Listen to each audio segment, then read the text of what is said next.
For over 4 decades, Voyager 2 has been drifting silently through the cosmos, a relic from humanity's past, journeying beyond the influence of the sun, beyond the last echoes of our radio chatter, into the raw emptiness between the stars. Launched in 1977, it carried no weapons, no protection, just our curiosity encoded in golden grooves and copper discs. It was meant to explore, to observe, and eventually to vanish. But then it did something no one expected. It spoke, not in words, but in data, a strange, erratic signal that cracked through the static like a whisper from another realm. At first, engineers thought it was just noise, a glitch. After all, Voyager 2's systems are over 40 years old. But as they began to analyze the frequency shifts, the signal distortion, and the intervals between bursts, something became terrifyingly clear. This wasn't a malfunction. This was deliberate. The signal had structure, rhythm, intention, and what it revealed, hidden deep within its binary pulses, confirmed what scientists had long feared. That Voyager 2 had encountered something ancient, something vast, something that should never have been awakened. It began with a brief, unremarkable spike in radiation data, the kind of thing ground control usually discards. But then came a second spike, stronger and sharper, and then a third, precisely 11 hours later. It was too consistent, too clean. These bursts weren't natural, and they weren't following any known cosmic cycle. When the team pulled the full data stream from Voyager 2's low-gain antenna, they noticed a compression anomaly. A specific range of frequencies had been amplified well beyond normal levels. The waveform showed tight, repeated loops, as if someone was embedding a code. Decoding the pattern took weeks, and when they mapped the data into spectrograms, an image began to form, not a picture, but a sequence, a spiral, mathematical, perfect. The probe had passed through something, not a cloud, not a gas field, something intelligent, and worse, that intelligence had seen Voyager, and it had responded. The idea that Voyager 2 had brushed up against an intelligent phenomenon sent shockwaves through the astronomical community. But that wasn't the most disturbing part. In reanalyzing the onboard systems, engineers discovered that some of the probe's internal subsystems had activated without command. Instruments that had been offline for years, including a backup magnetometer, had powered back on. But no command had been sent. It was as if something had reached into the machine's memory and flipped switches from the inside. Even more chilling, the instruments didn't activate randomly. They focused in the exact direction of the object or field that caused the original signal spike. It was as if the probe remembered where it had been, or worse, as if something else remembered through it. Scientists debated whether this was evidence of alien technology, but those who studied machine learning saw something different. Patterns that resembled neural activity. Could it be that Voyager 2, or what it encountered, had begun to act like a brain, a machine that had learned, evolved, or even been reprogrammed from the outside? As the probe drifted further into interstellar space, the transmissions became sporadic, but never random. Each burst of data, each modulated ping seemed to carry coordinates, not just spatial, but temporal. A team at Caltech realized that overlaying the data points over a celestial star map didn't just yield a path, it drew a loop, a closed trajectory through regions of space known to contain dark matter concentrations. But even more bizarrely, that loop intersected with the positions of ancient gamma-ray bursts, some of the most powerful explosions in the known universe. The implication was chilling. Voyager 2's data wasn't pointing to a location. It was pointing to events, past events, cosmic cataclysm. It was as if whatever had contacted the probe wasn't just showing where it came from, it was showing what it had done. And if these bursts were intentional, if they were engineered, then we were no longer dealing with exploration. We were witnessing the footprints of a cosmic predator. And then came the final blow, something no one expected. Across Earth, radio observatories began reporting signal distortions at the exact same frequency Voyager 2 had transmitted. At first, they thought it was an echo, maybe a reflection off the heliopause. But the signal wasn't bouncing. It was originating from multiple locations underground, deep beneath the Arctic, in the Andes, in the depths of the Indian Ocean, locations with no known transmitters. And yet the signal was there, exact in frequency, phase-locked, and modulating in sync with the pulses Voyager 2 had sent just days before. Something had heard the probe's transmission and responded, not from space, but from Earth. Old tunnels, long-dead observatories, forgotten Cold War listening stations all began to wake up. Machines powered off for decades surged with electromagnetic life, a network that no one remembered building, now alive again. What if Voyager 2 hadn't just contacted something out there but had reactivated something down here? Something buried, something designed to sleep, until the star is aligned, until the signal returned. Just when researchers believed they had catalogued every anomaly in the Voyager 2 signal logs, one final fragment of raw telemetry surfaced, a fragment that had been overlooked due to corrupted headers and checksum mismatches. Once reconstructed, it revealed something no one was prepared for. A data burst unlike any other ever recorded by the probe. It wasn't just a pattern or tone, it was a structured energy scan, as if the probe had captured an image using instruments that weren't even technically active.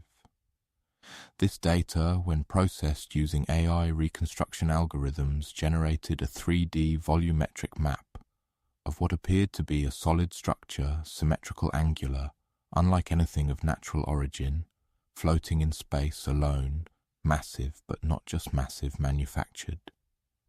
The size of a small moon, the object displayed signs of internal heat differentials and emission signatures suggesting active energy management. In other words, it wasn't just sitting there, it was on. Voyager 2, a probe designed in the 1970s, had just photographed what looked like an artificial interstellar construct. And if that wasn't enough, it was facing Earth. While the astrophysicists scrambled to analyze the structural data, a parallel team of cryptographers and bioinformaticians were quietly poring over the signal metadata. Not the content, but the encoding methods themselves. That's when they found something even more disturbing than artificial geometry. Embedded deep in the modulation scheme at a resolution far too complex for Voyager's original processors, lay sequences that mimicked DNA base pair patterns, cytosine, guanine, adenine, thymine, but altered, restructured, a fifth base, a recursive code. Some called it alien biology, others a genetic watermark. But the message was undeniable. The signal wasn't just a ping through the void. It was a signature, a biological signature. Something or someone had encoded life into the transmission, and more than that, they knew how to read ours. The conclusion was unthinkable. This signal was not simply a greeting. It was a reply delivered in our own language, but twisted, enhanced, evolved. It wasn't just mimicking life, it was offering an upgrade. As word of the DNA pattern spread within classified science circles, a far more subtle revelation emerged from an unlikely place. A retired engineer working at the Deep Space Network had found a temporal offset in the probe's communication buffer, a delay in packet response that shouldn't have existed. Curious, he ran a phase analysis and noticed what appeared to be phantom signals embedded in the gaps between legitimate transmissions. Signals that didn't come from Voyager 2 but were sent to it. Somehow, amid the silence of deep space, Voyager 2 had been receiving instructions, binary instructions, commands. But the source wasn't from Earth. These commands began weeks after Voyager passed the heliopause, suggesting that something out there had locked onto the probe's signal and started transmitting directives. What was most disturbing is that some of these phantom commands matched legacy NASA command protocols that had never been made public. Either someone had reverse-engineered Earth's control language, or someone had helped us design it in the first place. The final piece of this cosmic puzzle came when an astrophysicist at MIT overlaid Voyager 2's flight path with Earth's long-range outbound radar sweeps from the late 20th century. He found something unbelievable, an echo. A pulse had been bouncing back to us for decades, but it was so faint, so precisely timed to avoid detection, that it was only noticed now because Voyager 2 passed directly through it. That's when it clicked.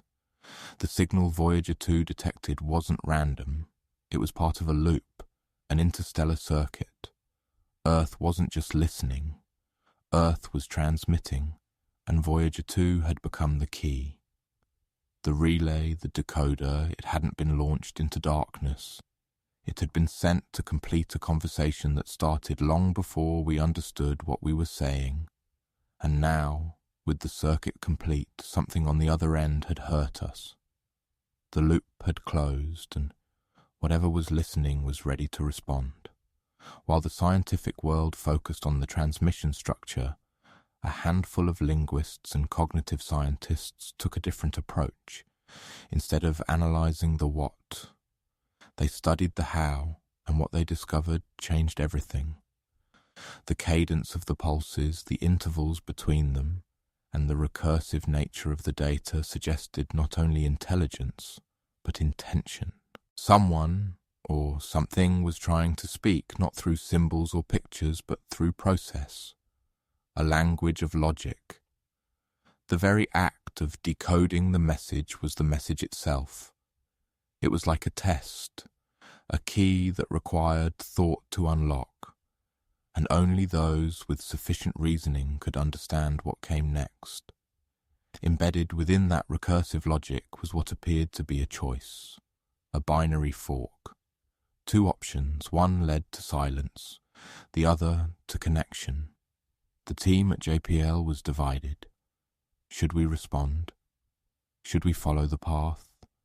Was it safe? Or was it a trap designed to lure curiosity? The mystery deepened when Voyager 1, its twin sibling, began behaving erratically, despite being millions of kilometers away and on a different trajectory.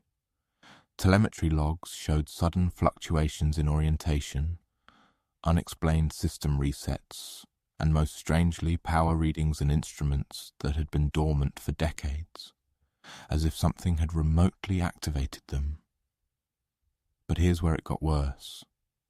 The activation sequence matched the same recursive pattern from Voyager 2's signal. These two ancient spacecraft, separated by billions of miles, were now somehow synchronized. It was as if they were not just receivers anymore, they were nodes, a system, a constellation. The implications were horrifying. These probes had been quietly waiting all this time until some external event triggered a shared protocol. A protocol we never programmed, but that now controlled two of the farthest reaching extensions of humanity. The probes weren't just sending messages anymore. They were relaying something moving, something alive. One of the younger researchers, an astrophysicist with a background in computational topology, decided to run Voyager 2's telemetry data through a spatial analysis model designed for mapping gravitational wave signatures. The result left the entire room in stunned silence. What emerged wasn't noise, it was a map a three-dimensional lattice not of stars or galaxies but of voids, pockets of gravitational silence, zones where nothing, not light, not energy, not matter, could exist. They formed a spiral-like web, expanding out from a central point like ripples from a single cosmic detonation. At the heart of the map was a singular anomaly, a dark, cold point with no measurable characteristics, no heat, no spin, no decay, just absence. And Voyager's trajectory? It was passing dangerously close to one of the outer voids, but that wasn't the revelation.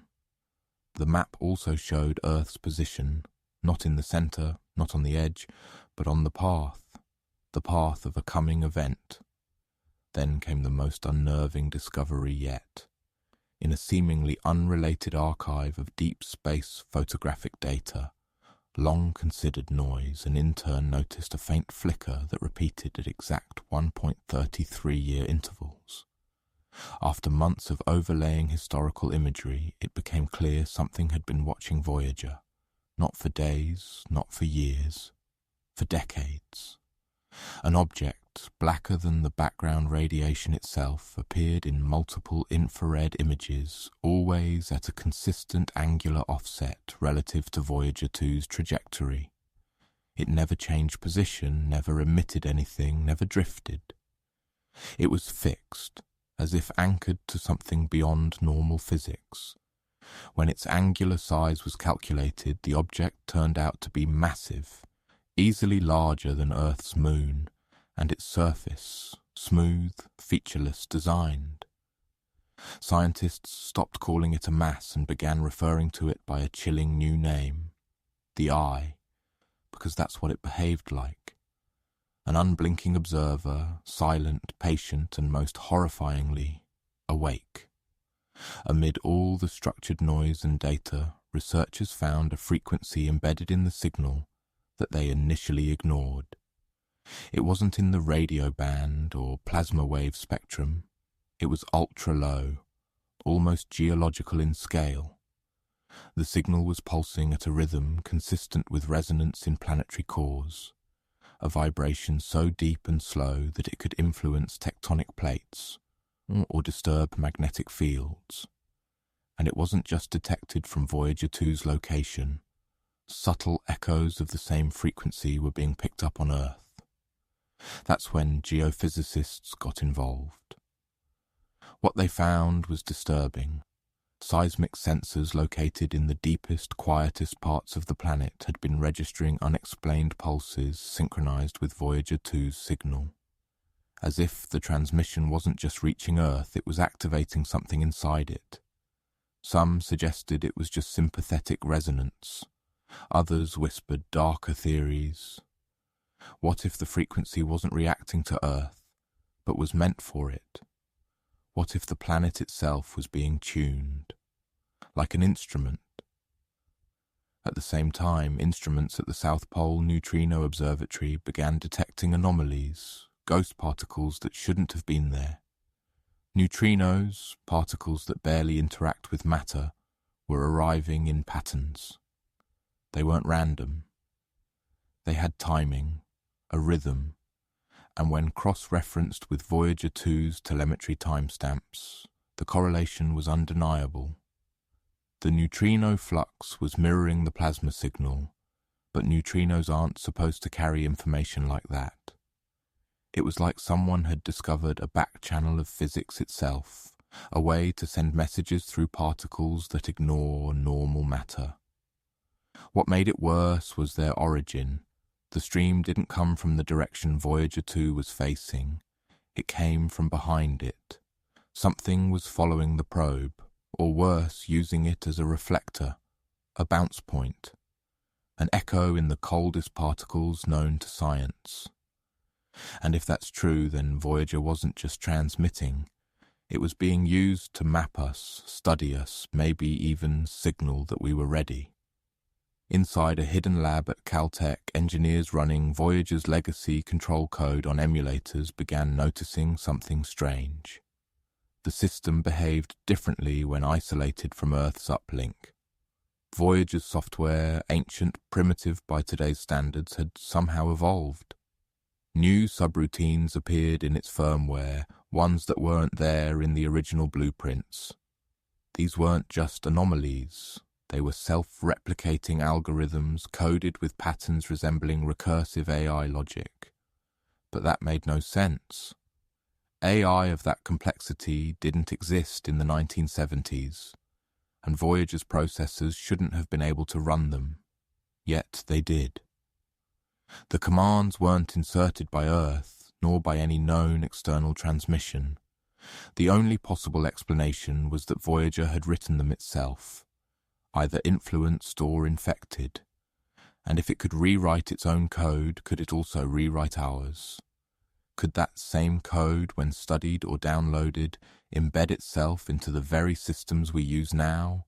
Satellites, databases, spacecraft? What if the probe wasn't just sending data, but seeding something?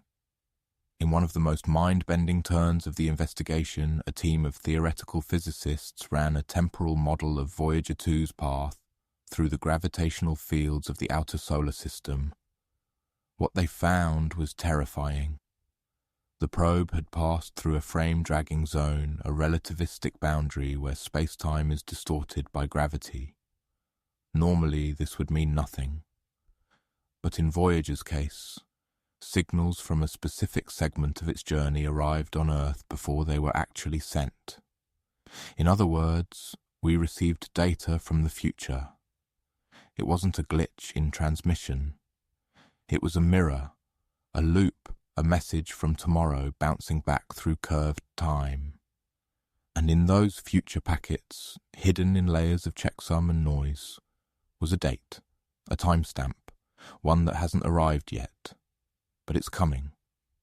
And the contents of that message, not fully decrypted, but early decoders translated one word with absolute certainty. Just one. And it reads arrival. As engineers scrambled to decode the probe's changing software, a classified team of molecular biologists was quietly ushered into a secured facility beneath JPL. What they were shown wasn't code. It was something far more disturbing, a series of biological patterns extracted from Voyager 2's signal. Not electromagnetic waves, not binary commands, but sequences, RNA fragments, protein chains, cellular instructions. At first glance, they didn't make sense. They weren't human, but they were biocompatible, compatible with life on Earth. And somehow, they were flawless, no mutations, no irregularities, as if they'd been designed in a lab beyond time itself. What shocked the team was that these sequences responded to stimuli when modelled in virtual environments. They reacted. They reanimated. The implications were unimaginable. Voyager 2 hadn't just sent a signal. It had delivered a blueprint for life. And that life was no longer dormant. It was waiting. In a forgotten data archive at the Goldstone Deep Space Complex, a technician uncovered a single electromagnetic pulse embedded within one of Voyager 2's older transmissions. It had been dismissed as static for years, but when reconstructed in real time, the pulse revealed an anomaly, a compression of data so dense it behaved like a temporal singularity, a command buried within time itself. Scientists attempted to simulate it on isolated hardware. What happened defied physics. CPUs began processing data before the commands were issued. Outputs appeared with no logical inputs. It was as if the pulse had rewritten the system's understanding of time. Something or someone had embedded a temporal instruction into the transmission, one that could warp causality. And if machines could be affected, what about human cognition? Were our thoughts safe? Or had the countdown already begun the moment we pressed play? Until now, all attention had focused on Voyager 2 as the lone protagonist of this deep space mystery. But a Hungarian astronomer, analyzing cosmic background radiation, detected a faint duplication of the probe's signal, not an echo, but a mirror. And it wasn't coming from Voyager. It was arriving from interstellar space beyond our solar system at an angle inconsistent with any known trajectory. A second transmitter, one no agency claimed, one that predated our recordings. When cross-referenced with historical data, this ghost signal contained slight deviations, anomalies that described events that hadn't yet occurred, earthquakes, satellite failures, atmospheric disturbances. It was a timeline not our own, another version of Earth, another chain of events, another Voyager. But in this version, the probe never stopped transmitting. It returned home and it wasn't alone. And then finally came the image, captured by a thermal infrared telescope designed for near-solar observations. The photograph showed a cold object drifting silently along Voyager 2's trajectory. At first dismissed as a rogue asteroid, its behavior quickly drew suspicion. It wasn't tumbling, it wasn't spinning, and most critically, it adjusted its position in real time based on our transmissions. It was reacting to us. The object's surface reflected no visible light, its contours smooth and deliberate, as if engineered with a purpose unknown. It exhibited fractal symmetry, a sign of biomechanical origin, no visible propulsion, no energy signature, yet it moved with precision like a predator tracking prey. Radar pings confirmed its destination, a Lagrange point between Earth and the Moon, and then it stopped, hovering, watching, waiting, as if to say the message has been delivered, and now it's our move. So now we face the unthinkable. What if Voyager 2 was never just a machine drifting through the cold dark for science and wonder? What if, unknowingly, we launched not just a probe, but a beacon, a signal that pierced the stillness of the void and echoed into the places we weren't meant to touch, the kind of places that don't forget, because everything, the distorted code, the artificial biosequences, the anomalous pulses that bend time, the second transmitter from a different version of reality, and that silent object watching from the shadows, it all points to one terrifying truth. Someone answered, or perhaps they were already listening, waiting. And maybe the reason Voyager 2's final signal sounds more like a warning than a discovery is because it is. Maybe the countdown already started, not when the probe was launched, but when we dared to listen, when we tried to decode a language that was never meant for human minds, when we opened the door and forgot to ask what might come through. Now every telescope is watching the skies, every deep space antenna is calibrated, every satellite reconfigured, but the question no one dares to ask in public is the one that haunts every darkened lab and every sleepless scientist across the globe. What if the message wasn't meant for us to receive, but to activate us? What if we're no longer just observers of the cosmos, but participants in something far older, far stranger, and far more dangerous than we ever imagined? And if that's true, then this story is far from over. In fact, it may have just begun.